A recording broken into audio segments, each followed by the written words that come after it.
Welcome to Solvetic, your channel to always learn technology easily. Below in the description, you will find useful links we used in this video.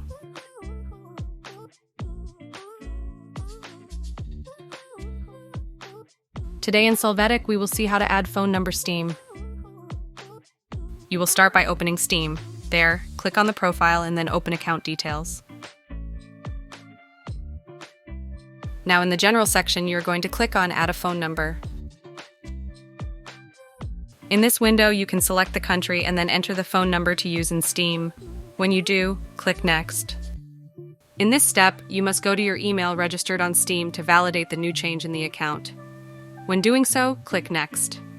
Now you are going to enter the code that you will receive on the registered phone. When doing so, click Next to validate the information. You can see that adding the phone number on Steam has been successful. Hey, remember to subscribe Solvetic channel.